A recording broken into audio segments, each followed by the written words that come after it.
పితా పుత్ర పవిత్రాత్మ నామమున ఆమేన్. మన రక్షకుడైన యేసుక్రీస్తు నామమున మీ అందరికీ శుభములు. క్రీస్తు స్వరం వీక్షకులకు స్వాగతం. యేసు ప్రభు మిమ్ములను మీ కుటుంబాలను చల్లగా దీవించునుగాక. ప్రియ సహోదరి, ప్రియ సహోదరా, తల్లి శ్రీ సభ ఈ రోజున 2 పండుగలను, నెంబర్ 1 మరియ తల్లి దివ్య మాతృత్వ మహోత్సవాన్ని, నెంబర్ 2 నూతన సంవత్సరాన్ని కొనియాడ్చున్నది. ఈరోజు ప్రభు అయిన దేవుడు బైబిల్ గ్రంథము నుండి మనందరితో 3 దివ్య గ్రంథ పట్టణాల ద్వారా మాట్లాడుతున్నాడు. మొదటి పట్టణము సంఖ్యాకాండము 6వ అధ్యాయము 22వ వచనం నుంచి 26వ వచనం వరకు. రెండవ పట్టణము గలతీలకు రాసిన లేఖ 4వ అధ్యాయము 4వ వచనం నుంచి 7వ వచనం వరకు. సువార్త పట్టణము లూకా సువార్త 2వ అధ్యాయము 16వ వచనం నుంచి 21వ వచనం వరకు. ప్రియ సహోదరి, ప్రియ సహోదరుడా, మీ అందరికీ నూతన సంవత్సర శుభాకాంక్షలు. ఈ నూతన సంవత్సరం అంతా ఆ ప్రభు మిమ్మల్ని మీ కుటుంబాలను చల్లగా దీవించునుగాక. ఆమేన్. ప్రియ సహోదరి, ప్రియ సహోదరుడా, ఈ నూతన సంవత్సరములో ప్రభు మనకిస్తున్న 7 వాగ్దానాలని కాసేపు ధ్యానం చేద్దాం. నెంబర్ 1, ఈ నూతన సంవత్సరములో నీ కోసం సమస్తాన్ని నూతనీకరిస్తా. దర్శన గ్రంథము 21వ అధ్యాయము 5వ వచనములో ప్రభు ఇలా అంటున్నాడు, సమస్తాన్ని నేను నూతనీకరిస్తాను అని. 2025వ సంవత్సరంలో మనకి చాలా చేదు అనుభవాలు ఉండవచ్చు.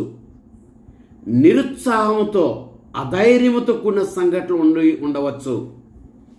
అయితే ప్రభు ఈరోజు మనకిస్తున్న వాగ్దానం, వాటినన్నిటినీ నూతనీకరిస్తా, క్రొత్త జీవితాన్ని ఇస్తా. డిసెంబర్ 31వ తారీఖుతో పాత క్యాలెండర్ పోయి జనవరి 1వ తారీఖుతో క్రొత్త క్యాలెండర్ ప్రారంభమైనట్లే ఈ నూతన సంవత్సరం మీ జీవితంలో సమస్తాన్ని నూతనీకరిస్తా, మీకోసం మేలులు చేస్తా అని ప్రభు వాగ్దానం చేస్తున్నాడు. ప్రభువు చేస్తున్న ఈ వాగ్దానం బట్టి మన జీవితంలో సమస్తాన్ని నూతనీకరించమని మనం ప్రార్థన చేసుకుందాం. నెంబర్ 2, ఈ నూతన సంవత్సరములో నేను మీతో పాటు మీకు ముందు ప్రవేశిస్తాను అని వాగ్దానం చేస్తున్నాడు.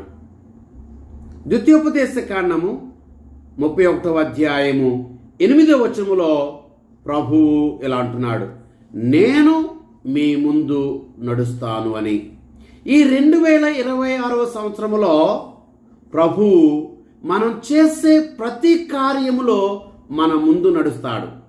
మనం చేసే ప్రతి ఆలోచనలో ప్రభువు మన ముందు నడుస్తాడు. అదే ఈ కొత్త సంవత్సరంలో ప్రభు మనకిచ్చే వాగ్దానం. యెహోషువ గ్రంథము 3వ అధ్యాయము 15వ వచనము నుంచి 17వ వచనం వరకు. ఇశ్రాయేలు ప్రజలు యోర్దాను నది వద్ద నిలబడి ఉన్నప్పుడు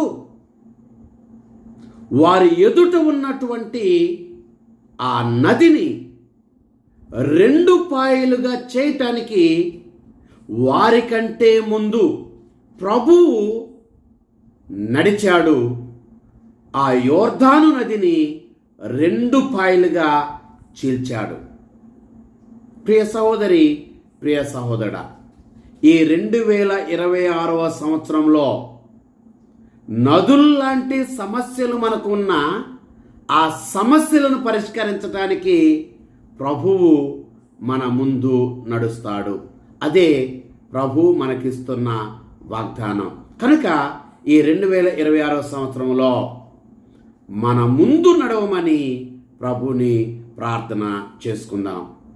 నెంబర్ 3, నేను ఈ నూతన సంవత్సరములో మీకు నూతన కార్యములను చేస్తాను అని వాగ్దానం చేస్తున్నాడు. యెషయా గ్రంథము 43వ అధ్యాయము 19వ వచనంలో ప్రభువు అంటున్నాడు, నేను మీకు ఒక నూతన కార్యము చేసేదను, అది తక్షణమే జరుగును అని. ప్రియ సహోదరి, ప్రియ సహోదరుడా, యోహాను సువార్త 21వ అధ్యాయము 15వ వచనం నుంచి 17వ వచనం వరకు యేసుక్రీస్తు ప్రభువు పేతురు, వీరందరికంటే నీవు నన్ను ఎక్కువగా ప్రేమిస్తున్నావా అని ముమ్మారు అడిగాడు. అప్పటికే పేతురు ముమ్మారు యేసును ఎరుగునని ద్రోహం చేస్తూ బొంకాడు. ఆ రీతిగా ముమ్మారు బొంకినటువంటి ఈ పేతురు జీవితంలో యేసు ప్రభు నూతన కార్యాన్ని చేస్తూ తన గొర్రెలను మేపేటువంటి బాధ్యతను అప్పగించాడు. స్త్రీ సభకు అతనిని అధిపతి చేశాడు. ఈ నూతన సంవత్సరములో 2026 సంవత్సరములో దేవుడు మన జీవితంలో ఉన్నటువంటి వైఫల్యాలను ప్రక్కన పెట్టేసి, బలహీనతలను ప్రక్కన పెట్టేసి, మన జీవితాలలో, మన కుటుంబాలలో నూతన కార్యములను చేయబోతున్నాడు. ప్రార్థన చేసుకున్నా, ప్రభు, నా వైఫల్యాలను, నా బలహీనతలను పట్టించుకోక నా జీవితములో, నా కుటుంబములో నూతన కార్యములను తక్షణమే జరిపించండి అని ప్రార్థన చేసుకుందాం. నెంబర్ 4, ఈ నూతన సంవత్సరములో దేవుడు మనకి సమస్తాన్ని సమకూరుస్తాను అని వాగ్దానము చేస్తూ ఉన్నాడు. కీర్తన గ్రంథము 23వ కీర్తన 1వ వచనములో, ప్రభువే నాకు కాపరి, నాకు ఏ కొదువయు లేదు అని. మనకి నూతన సంవత్సరంలో ప్రభువు చేసే వాగ్దానం ఇది. ఏ కొదువ లేకుండా మనకే సమస్తాన్ని సమకూరుస్తాడు. అదే ప్రభు మనకిచ్చే వాగ్దానం. నిర్గమకాండము 6వ అధ్యాయము 4వ వచనము మరియు 35వ వచనం ప్రకారం ఇశ్రాయేలు ప్రజలు ప్రతిరోజు కూడా భుజించటానికి 40 సంవత్సరాలు ఏ కొదువు లేకుండా మన్నాను కురిపించి వారి ఆకలిని తీర్చాడు.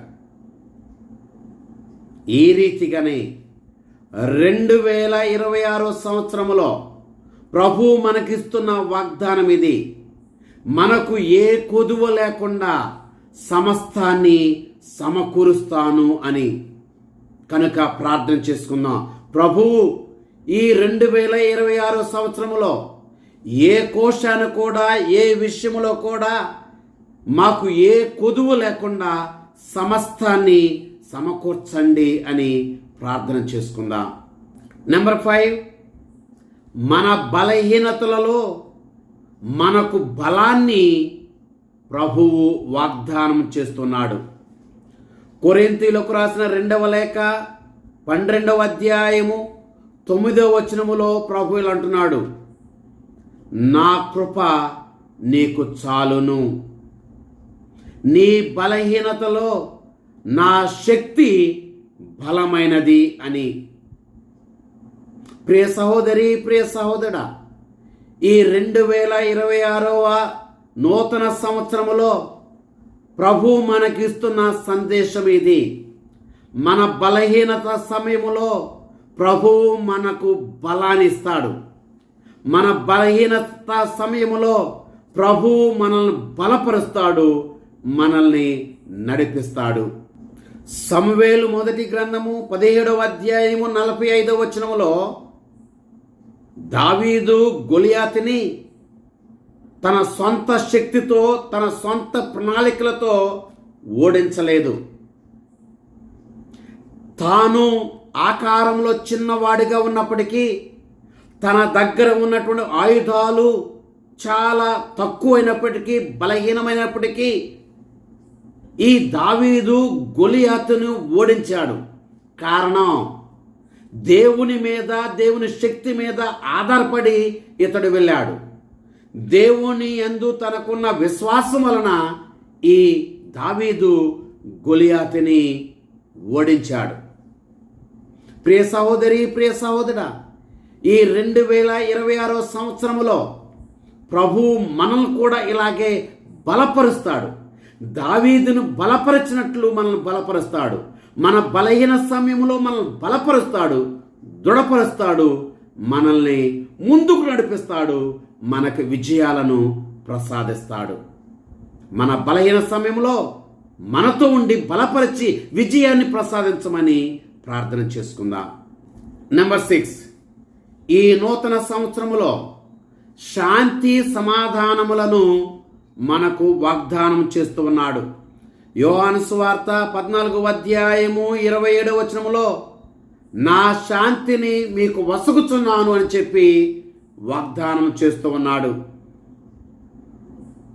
ప్రియ సహోదరి, ప్రియ సహోదరుడా, మార్కు సువార్త 4వ అధ్యాయం 39వ వచనములో శిష్యులు పెను తుఫానులో చిక్కుకుపోయారు, భయభ్రాంతులయ్యారు, నశించిపోతున్నాము అని చెప్పి భయపడ్డారు.